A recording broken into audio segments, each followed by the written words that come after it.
রাতের আধারে যারা সেজদাতে রয়, দু চোখের অশ্রুতে নদী যেন বয়। ছলনার হাত ছানি যত আসুক, ছলনার হাত ছানি যত আসুক, পেছনে ফিরেও সে তাকাই না। ঠিক কিনা? হেরার আলোতে যার হৃদয় রঙিন, হাতে আল কোরআনের দীপ্ত সঙ্গীন। সত্যের পথে যারা হার মানে না, সত্যের পথে যারা হার মানে না, তারাই তো আল্লাহর প্রিয়জন। ঠিক কিনা? ওয়ামান আহসানু কাওলাম মিম্মান দাআ ইলাল্লাহ وعمل صالحا وقال إنني من المسلمين।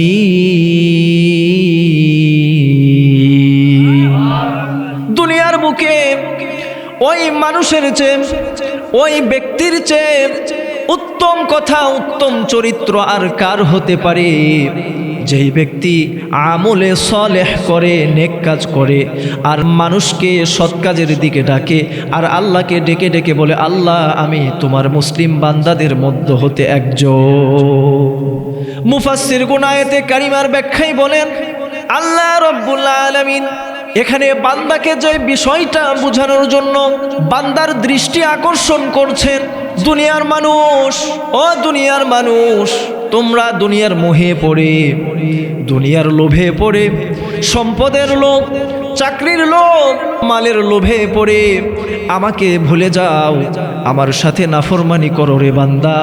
কিন্তু বান্দা জেনে রাখো, ও বান্দা জেনে রাখো, দুনিয়ার বুকে যারা কোরআন অনুযায়ী চলে, কোরআনকে সামনে নিয়ে চলে, কোরআনের দাওয়াতের জন্য যারা নিজের সময়কে ব্যয় করে, নিজের মাল সম্পদকে কুরবানি করে, তাদের চেয়ে উত্তম আর কোনো মুসলিম হতে পারে না।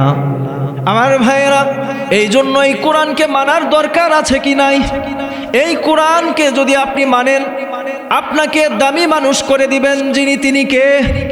এই কোরআনকে সামনে নিয়ে, এই কোরআনকে সাথে নিয়ে দুনিয়াতে এমন অসংখ্য নজির রয়েছে। কোরআনের বদৌলতে, কোরআনের পরশে মানুষের জীবনটা পরিবর্তন হয়েছে।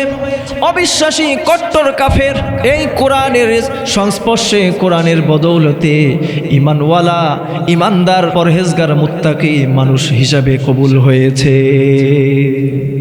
আমার ভাইরা, ও যুবক ভাইরা, খেয়াল করে শোনেন, কিতাবের মধ্যে এসেছে মুসআব বিন উমাইর সেই যুগে রাজা বাদশাদের মতো দামি দামি পোশাক পরিধান করত, দামি দামি আতর ব্যবহার করত।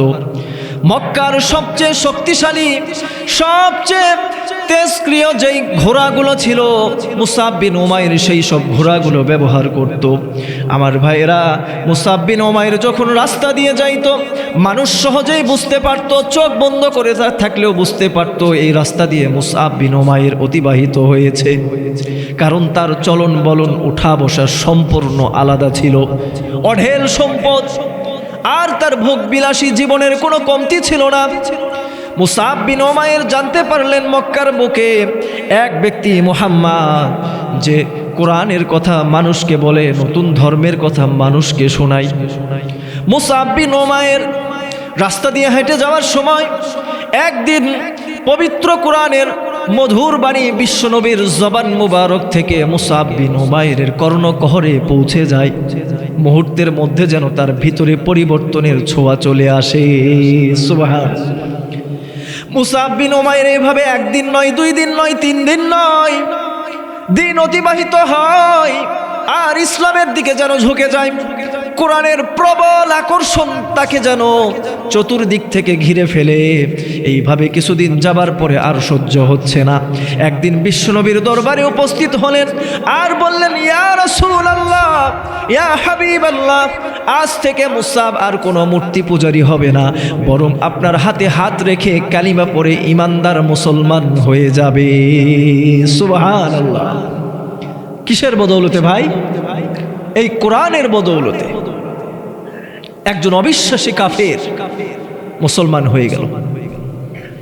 খুব খেয়াল করে শুনবেন, ইতিহাস বলে মুসআব বিন উমাইরের এই ঘটনা বেশি দিন গোপন থাকলো না। একদিন পরিবার জেনে গেল। প্রথমে পরিবার থেকে চাপ প্রেশার ক্রিয়েট করা হলো, মুসআব তুমি তোমার ধর্মে ফিরে আসো, মুহাম্মাদের ধর্মকে পরিত্যাগ করো। মুসআব বিন উমাইরের উপর শুরু হলো নির্যাতন, নিপীড়ন।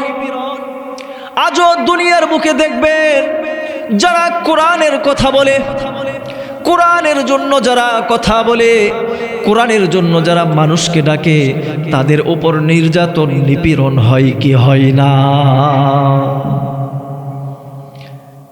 বর্তমান যুগে আরো বলে থাকে কোরআন নিয়ে শুধু মসজিদে থাকো, মাদ্রাসায় থাকো, যখন ময়দানে বলতে যাবে তুমি মৌলবাদ, নাউজুবিল্লাহ, তুমি জঙ্গিবাদ। মানুষকে নানানভাবে ট্যাগিং করা হয়, ফ্রেমিং করা হয়। আমার ভাইরা, মুসআব বিন উমাইর কেউ ঠিক সেইভাবে চেষ্টা করা হলো। মুসআব বিন উমাইর রাদিয়াল্লাহু তাআলা আনহু কোনো চাপের কাছে নতি স্বীকার করলেন না। এক সময় পরিবার তাকে গৃহবন্দী করে ফেললো, খাবার দেওয়া বন্ধ করে ফেললো। মুসআব বিন উমাইর তাও ঈমান থেকে এক চুল পরিমাণ নড়ে নাই। মুসআব বিন উমাইর রাদিয়াল্লাহু তাআলা আনহু সব কিছু ছিল, সব ছাড়তে রাজি ছিলেন, কিন্তু মুসআব বিন উমাইর দুনিয়ার সব কিছু ছাড়তে পারলেও, ছাড়তে চাইলেও কোরআন কখনো ছাড়তে পারে নাই। মুসআব বিন উমাইর পরিবার সিদ্ধান্ত নিল তাকে ত্যায্য করে দেওয়া হবে। সিদ্ধান্ত হলো ত্যায্য করে দেওয়া হলো। শরীর থেকে পোশাককে খুলে নেওয়া হলো, পা থেকে জুতাকে খুলে নেওয়া হলো। মুসআব বিন উমাইর এইভাবে বিশ্বনবীর যখন দরবারে আসলেন, জরাজীর্ণ পোশাক, পুরাতন জরাজীর্ণ পোশাক পরে বিশ্বনবী আর থাকতে পারলেন না। চোখ বয়ে টপ টপ করে পানি ঝরা শুরু হয়ে যায়। আবার কিছুক্ষণ পরে বিশ্বনবী মুচকি হেসে দিলেন। সাহাবীরা বললেন, ইয়া রাসূলুল্লাহ, কি এমন হলো? একটু আগে আপনি কাঁদছিলেন, আপনার চোখ বয়ে টপ টপ করে পানি ঝরছিল, এখন কেন আপনি হাসছেন? আল্লাহর রাসূল বললেন, শোনো সাহাবীরা, মুসআব এত ধনাঢ্য, মর্যাদাবান, এত সম্পদশালী, ভোগ বিলাসী জীবন যাপন করতেন, কিন্তু যখন আমার সামনে আসলো তার অবস্থা আমাকে নাড়া দিল, আমাকে ব্যথিত করলো, আমার চোখ বেয়ে টপ টপ করে পানি ঝরেছে। কিন্তু পরক্ষণে হেসে দিয়েছি।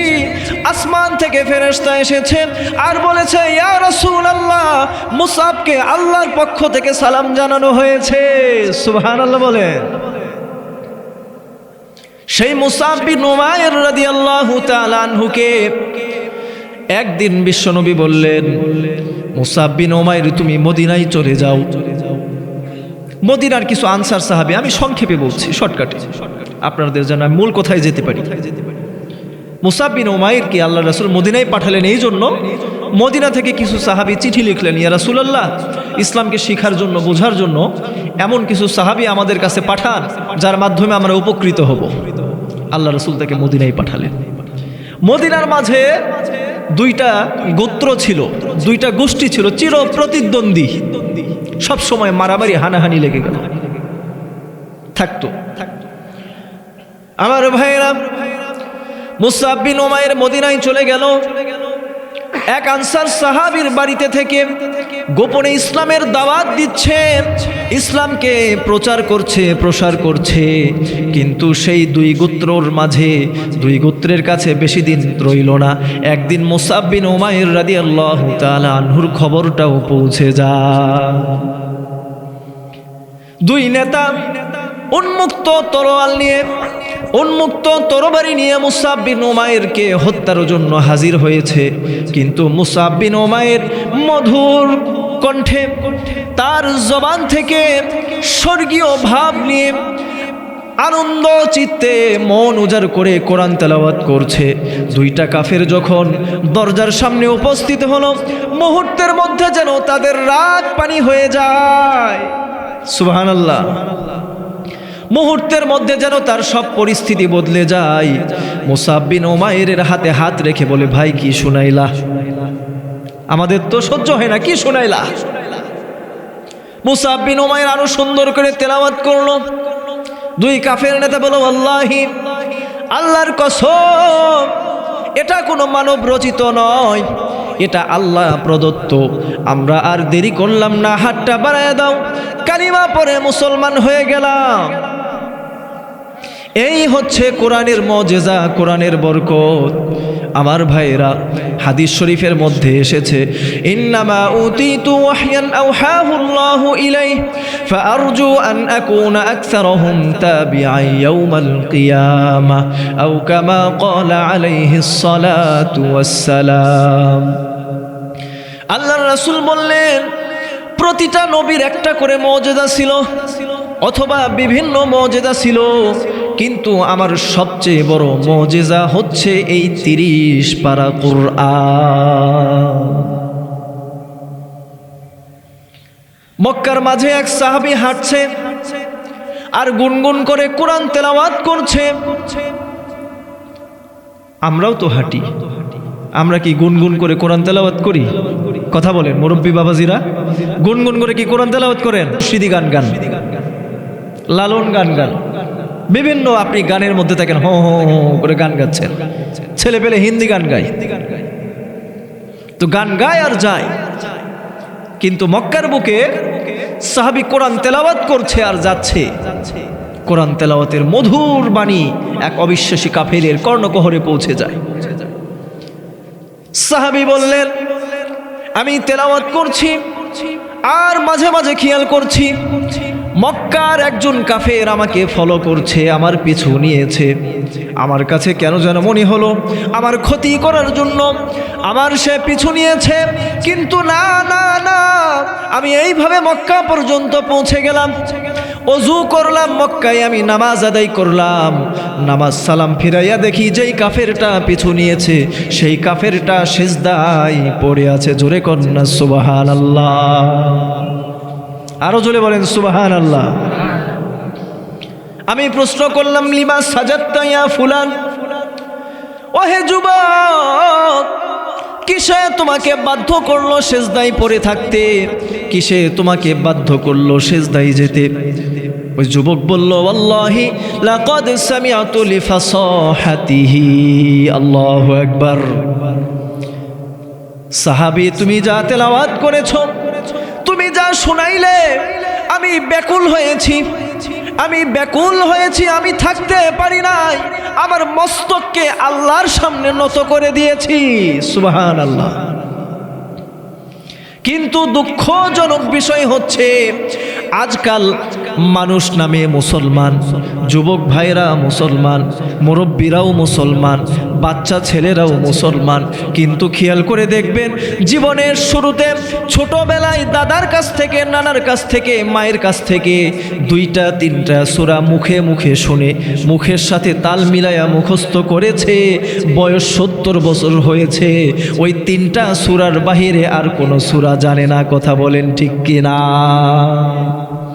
ওই যে ছোটবেলায় আপনি 2টা সূরা শিখেছিলেন, সূরা নাস, ফালাক, ইখলাস, শেষ। আবার অনেকে সূরা কাউসার, সূরা কুল হুয়াল্লাহ, ইখলাস, এই 2টা সূরা দিয়ে জীবন পার হয়ে যাচ্ছে। এই ঈমান নিয়ে, এই অবস্থা নিয়ে, এই পরিস্থিতি নিয়ে আমরা কি আল্লাহর সামনে দাঁড়াতে পারবো? কিন্তু আপনি যদি বলেন যে 2টা গান শোনাও তো লালনের, হ্যাঁ মিলন হবে কত দিনে, শুরু করে দিবে। আবার যদি বলে 2টা গান শোনাও তো অমুকের, হ্যাঁ খুব বলতে পারে। যুবক ছেলেদেরকে বলবেন, এই মাসে খেলা কোন কোন দলের আছে, বাংলাদেশ ভার্সেস কোন দেশ, কার কত উইকেট, মানে এই সংক্রান্ত বলবেন, দেখবেন ঘন্টাকে ঘন্টা পার হয়ে যাচ্ছে, ঠিক কিনা? আবার দেখবেন সন্ধ্যার পর চায়ের স্টলে বসে কোন নেতা কি করছে, মানে অহেতুক। আপনি করেন চাষাবাদ, আপনি করেন চাকরি, এখন কোন নেতা কি করছে, অমুকের সমালোচনা, তমুকের সমালোচনা। এক কথায় বাংলাদেশের গবেষণাগার হচ্ছে চা স্টলগুলো। সময় অনর্থক চলে যাচ্ছে, অথচ মুসলমান ভাইরা আপনি 2টা সূরা শিখছেন, সেই সূরার অর্থও জানেন না, তার তাফসিরও জানেন না, তার কিছুই জানেন না। এইভাবেই জীবন চলে যাচ্ছে, এইভাবে আমরা ধ্বংস হয়ে যাচ্ছি। কথা বলেন ঠিক কিনা? এখন যুবক ভাইদেরকে বলি, আমার ভাইয়েরা, আজকে তো 13ই নভেম্বর, আজ থেকে আর মাত্র 1.5 মাস পরে আসবে 31st নাইট, আসবে না? কি বলেন? আপনাদের এলাকার ছেলে পেলে ভালো মাশাআল্লাহ, হয়তো ওই সব কিছু করে না, আতশবাজি করবে না, লাল নীল হলুদ বিভিন্ন পানি খায়, ওগুলো খাবে না, তাই না? তারপর ডিজে গান বাজবে না, লাফালাফি হইচই নাচানাচি হবে না। এখন দেখেন একটা হাদিস আপনাদেরকে শোনাই, আল্লাহ রাসূলের হাদিস। وقال النبي صلى الله عليه وسلم استماع الملاهي معصية والجلوس عليها فسق وتلذذ بها كفر أو كما قال عليه الصلاة والسلام। ও উম্মতেরা শোনো, আমার কোন উম্মত যখন গান শোনা শুরু করে, কি শোনা? গান শোনা যখন শুরু করে, সাথে সাথে আমার উম্মতের আমল নামাই কবিরা গুনাহ লেখা শুরু করে দেওয়া হয়। জোরে কন্না নাউজুবিল্লাহ। আর যখন কোনো আমার উম্মত সরাসরি গানের কোনো আসর, গানের কোনো অনুষ্ঠানের মধ্যে যায়, নাচানাচি, কোমর দুলানো, বিভিন্ন ড্যান্স গান উপভোগ করে, সাথে সাথে আমার সেই উম্মতের নাম ফাসেকের খাতায় তুলে দেওয়া হয়। জোরে কন্না নাউজুবিল্লাহ। শুধু তাই নয়, এরপরে আমার কোন উম্মত যখন গানের কথা, গানের বাদ্যকে শ্রবণ করে ভিতরে একটা ভাব তৈরি হয়। অনেক সময় মুরব্বী মানুষেরা দেখবেন ভাটিয়ালি মুর্শিদি গান শোনে আর মাথা দুলায়, ঠিক কিনা? হাত দুলায়, যেন গানের কথা তার হৃদয়ের মধ্যে প্রভাব ফেলেছে, গানের বাদ্য যেন তাকে প্রভাবিত করেছে। অর্থাৎ যখন গানের বাদ্য এবং গান বান্দাকে প্রভাবিত করে, সাথে সাথে ওই বান্দার নাম মুসলমানের খাতা থেকে কেটে দেওয়া হয়। জোরে কর নাউজুবিল্লাহ। আরো জোরে বলেন নাউজুবিল্লাহ। কাজেই গান শুনবেন, গান শুনলে কবিরা গুনাহ। গানের অনুষ্ঠানে যাবেন, আপনি ফাসেক হয়ে যাবে। আবার যখন আপনি গানের স্বাদকে, বাদ্যকে উপভোগ করবেন, আপনাকে যখন প্রভাবিত করবে, সাথে সাথে মুসলমানের খাতা থেকে আপনার নামটা কেটে দেওয়া হবে। আরেকটা হাদিস শুনি। وقال النبي صلى الله عليه وسلم ما رفع أحد صوته لغناء إلا بعث الله له شيطانين على منكبيه ويضربان بأعقابهما على صدره حتى يمسك أو كما قال عليه الصلاة والسلام। আমার কোন উম্মত যখন গান শোনা শুরু করে, সাথে সাথে দুইটা শয়তান তার কাছে চলে আসে। কয়টা শয়তান? আওয়াজ দিয়া বলেন বাবা, কয়টা শয়তান? চাচা ঘুমাচ্ছে, চাচা ঘুমাচ্ছে, কোন কয়টা শয়তান? দুইটা শয়তান তার কাছে চলে আসে। বান্দা যখন গান শোনা শুরু করে, ওই দুইটা শয়তান ওই বান্দার সিনার মাঝে, সিনা হচ্ছে বান্দার সবচেয়ে পবিত্রতম স্থান, সিনার মাঝে লাথি মারতে থাকে যতক্ষণ পর্যন্ত বান্দা গান শোনা ছেড়ে না দেয়। তাহলে দুনিয়াতে তো আপনাকে কেউ লাথি মারলে আপনি বলেন, আমারে লাথি মারছিস, এত বড় সাহস, আমার পাওয়ার কত জানিস? একটা ফোন দিলে 500 হুন্ডা চলে আসে, বলে কি বলে না? একটা ফোন দিলে বেটা তোর 14 গোষ্ঠী একদম উৎখাত করে মুড়ি মাখা করে খামো, বলে কি বলে না? গরমে থাকা যায় না, অথচ সারাদিন শয়তানের লাথি খায়। কার কথা? কার কথা? আল্লাহর রাসূলের কথা, হাদিস শরীফে, মুসলিম শরীফের হাদিস। গান শুনবেন, গান শুনবেন। আল্লাহ আমাদেরকে বেঁচে রাখুক, সবাই পড়ুন আমিন। আমার ভাইরা, এই যে দেখবেন 31st নাইট সামনে, যুবকরা ওই দিন দেখবেন যারা আনম্যারিড, নতুন করে তারা প্রপোজ করবে, ফেসবুকে স্ট্যাটাস দিবে হ্যাপি নিউ ইয়ার, আগামীর দিনগুলো যেন ভালো যায়, শুভ হোক, শান্ত হোক, মঙ্গল হোক, শুভেচ্ছা জানাই। কিন্তু ইংরাজি মাসের নামকরণের ইতিহাস জানেন? জানেন? এই যে আমরা বলি না জানুয়ারি, ফেব্রুয়ারি, মার্চ, এপ্রিল, মে, জুন, জুলাই, আগস্ট, এই নামগুলোর কি ইতিহাস জানেন? জানেন না। মূলত জানুয়ারি শব্দটা হচ্ছে ল্যাটিন একটা শব্দ, জানুরিয়াস। জানুরিয়াস একটা বাচ্চার নাম ছিল। ল্যাটিন সভ্যতার যুগে জানুরিয়াস একটা বাচ্চার নাম, যে বাচ্চা ছিল পরোপকারী, মানুষের উপকার করত, ন্যায় বিচারক ছিল। বাচ্চা মারা যাবার পর বাচ্চার একটা আকৃতি মূর্তি তৈরি হয়। এক সময় সেই বাচ্চাকে তারা দেবতা মনে করে পূজা করত। সেই বাচ্চার নাম অনুসারে জানু থেকে জানুরিয়াস, জানুরিয়াস থেকে জানুয়ারি, এরপরে আসে ফেব্রুয়ারি। ফেব্রুয়ারি মূলত নামটা ছিল ফেব্রুয়া বলা হয়, যার অর্থ হলো পাপের দণ্ড। ল্যাটিন সভ্যতায় কোনো মানুষকে যখন সাজা দেওয়ার ইচ্ছা করত, আদালত রায় দিত, সেই সাজা কার্যকর করত ফেব্রুয়ারি মাসে।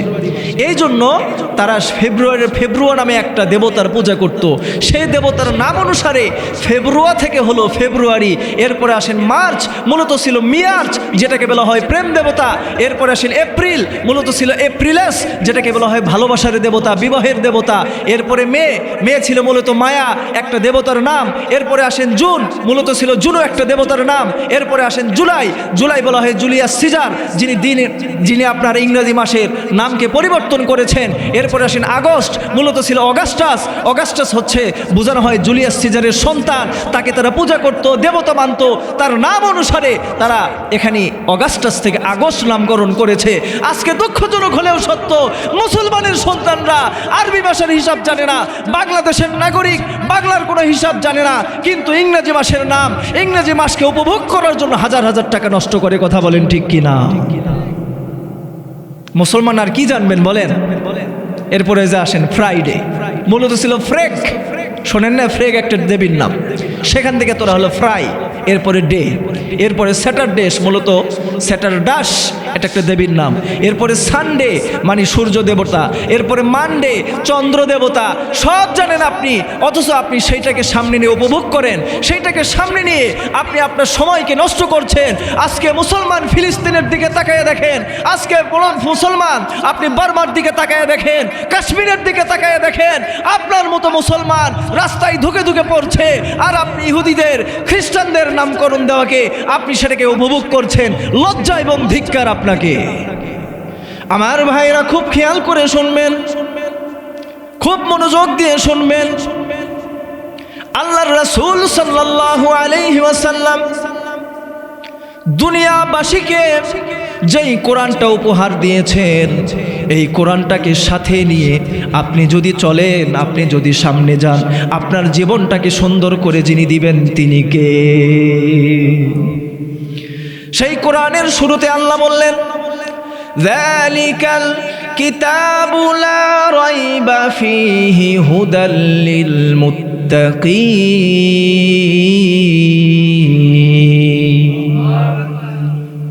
শোনো, এই কোরআনের মাঝে, এই কিতাবের মাঝে কোনো সন্দেহ নাই, ভুল নাই, এমনকি সন্দেহের অবকাশ মাত্র নাই। এটা হচ্ছে মুত্তাকিদের জন্য হেদায়েতের পথ। কিসের পথ? হেদায়েতের পথ। আল্লাহ কি এতটুকুই বলে ক্ষান্ত হয়েছেন? কোরআনের অন্য জায়গায় আল্লাহ চ্যালেঞ্জ করলেন, قل لئن اجتمعت الإنس والجن على أن يأتوا بمثل هذا القرآن ولو كان بعضهم لبعض ظهيرا। ও দুনিয়াবাসী, তোমরা যারা এটা মনে করো এই কোরআন ১৫০০ বছর পূর্বের একটা পুরাতন কিতাব, শুনে রাখো, শুনে রাখো, আমি আল্লাহর পক্ষ থেকে চ্যালেঞ্জ করা হলো, পৃথিবীর শুরু থেকে কিয়ামত পর্যন্ত প্রতিটা মানুষ, প্রতিটা জিন যদি একত্রিত হয়, দিন এবং রাতকে যদি একাকার করে দেয়, তাদের সকল শক্তি যদি সেখানে প্রয়োগ করা হয়, আমি আল্লাহ ঘোষণা দিচ্ছি এই কোরআনের মতো একটা কোরআন বানাতেও কেউ পারবে না। ঠিক কিনা?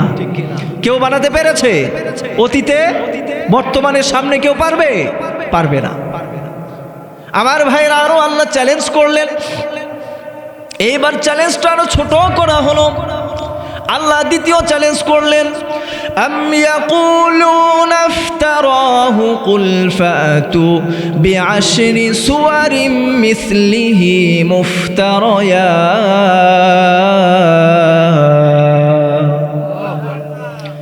আল্লাহ চ্যালেঞ্জ করলেন, বান্দা আমি তোমাকে এই কোরআনের মতো একটা কোরআনের কথা বলেছি, বান্দা শুনে রাখো, এই কোরআনের মতো একটা কোরআন বানানোর দরকার নাই। এই কোরআনের মতো 10টা সূরার মতো সূরা তোমরা দুনিয়ার সব মানুষ মিলে, সব জিন মিলে দিন এবং রাতকে, দুনিয়ার শুরু থেকে কিয়ামত পর্যন্ত সবাই যদি একত্রিত হও, সর্বশক্তি যদি প্রয়োগ করো, এই কোরআনের 10টা সূরার মতো সূরা বানায়া দেখাও তো দেখি। দুনিয়ার কি কোনো বাপের বেটা পেরেছে? বর্তমানে কি কেউ পেরেছে? ভবিষ্যতেও কি কেউ পারবে? পারবে না। আল্লাহ পরবর্তী আয়াতের মাঝে আরো ছোট করে দিলেন, আল্লাহ চ্যালেঞ্জটা আরো ছোট করে দিলেন। আল্লাহ চ্যালেঞ্জ করছেন, কুল ইন কুনতুম ফি রাইবিম মিম্মা নাযালনা আলা আবদিনা ফাতু বিসূরাতিম মিন মিসলি ওয়াদউ শুহাদাআকুম মিন দুনিল্লাহি ইন কুনতুম সাদিকিন। ও দুনিয়ার মানুষেরা, দুনিয়ার জিন, দুনিয়ার মানুষেরা শুনে রাখো, পৃথিবীর শুরু থেকে শেষ পর্যন্ত সকল মানুষ, সকল জিন, তোমরা যদি একত্রিত হও, একটা কোরআনের মতো কোরআন বানানোর দরকার নাই, 10টা সূরার মতো সূরা বানানোর দরকার নাই। এই কোরআনের মাঝে সবচেয়ে ছোট যেই সূরা আছে, এই সূরার মতো একটা সূরা বানায়া দেখাও তো দেখি। কোরআনের সবচেয়ে ছোট সূরার নাম কি বলেন তো? ও যেই চাচা ঘুমাচ্ছে সেই চাচা কোন? কোরআনের সবচেয়ে ছোট সূরার নাম কি? সূরা কাউসার। তাহলে চাচার হুশ ঠিক আছে, বোঝা গেল। আমার ভাইয়েরা, এই চ্যালেঞ্জ যখন আল্লাহ করলেন, কিতাবের মধ্যে এসেছে, ইবনে কাসিরের মধ্যে ঘটনাটা এসেছে, সেই সময় এই কথাটা পৌঁছে যায় মিথ্যা নবীর দাবিদার মুসাইলামাতুল কাজ্জাবের কাছে। তার অনুসারীরা বলল, হুজুর, আল্লাহ তো, মুহাম্মাদের রব তো তিনবার চ্যালেঞ্জ করলো, আপনি যদি সত্যিকারের নবী হয়ে থাকেন, একটা চ্যালেঞ্জের মোকাবেলা করে দেখান তো দেখি। মুসাইলামাতুল কাজ্জাব চিন্তা করলো, এইবার তো কাম শেষ, যদি কিছু তৈরি করে দেখাইতে না পারি, পাছার চামড়া থাকবে না, ঠিক কিনা? মুসাইলামাতুল কাজ্জাব এইবার সূরা কাউসারকে নকল করা শুরু করে দিল। নাউজুবিল্লাহ। মুসাইলামাতুল কাজ্জাব সূরা কাউসারকে পরিবর্তন করে ফেলল।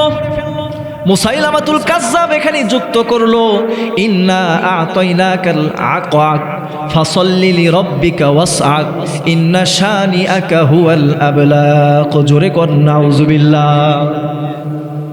মুসাইলামাতুল কাজ্জাব যখন উপস্থিত লোকজনের মাঝে এইভাবে তেলাওয়াত শুরু করে দিল, তাফসিরে কাবীরের মধ্যে আল্লামা ফখরুদ্দিন রাজি রহমাতুল্লাহি আলাইহি বলেন, উপস্থিত সামনের লোকজন যারা ছিল, তারা কারো মাথা ঝিমঝিম করে শুরু করে দিল, আর কিছু লোক বমি করে দিল। তার অনুসারীরা বলল, মুসাইলামাতুল কাজ্জাব, মুহাম্মাদের তেলাওয়াত কত চমৎকার চমৎকার, মুহাম্মদ যখন তেলাওয়াত করে যেন পশু পাখি স্থির হয়ে শোনে। রাস্তা দিয়ে লোকজন হেঁটে যায়, তার চলাকে থেমে দিয়ে মুহাম্মাদের তেলাওয়াত শোনে, কিন্তু আপনি কি তেলাওয়াত শোনাচ্ছেন, মানুষজন বমি করা শুরু করে দিয়েছে। এই কোরআনের মাঝে কি কোনো ভুল আছে? কোনো সন্দেহ আছে?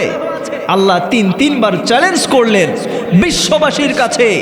সেই কোরআন আজও আমাদের কাছে আছে কি নাই? এই কোরআন যদি আপনার জীবনে বাস্তবায়ন করেন, আপনার জীবন পরিবর্তন হবে কি হবে না? যদি সমাজে বাস্তবায়ন করেন, পরিবর্তন হবে কি হবে না? আর যদি রাষ্ট্রে বাস্তবায়ন করেন, তাহলে তো আপনি জঙ্গি হয়ে যাবেন, তাই না? সেখানে আর দরকার নেই। কি বলেন? ব্যক্তি জীবনে বাস্তবায়ন করলে ইমানদার, সমাজে বাস্তবায়ন করলে ভালো মানুষ, পীর সাহেব, রাষ্ট্রীয়ভাবে করলে জঙ্গি। এই তো হলো বাম আর সেকুলারদের খেলা।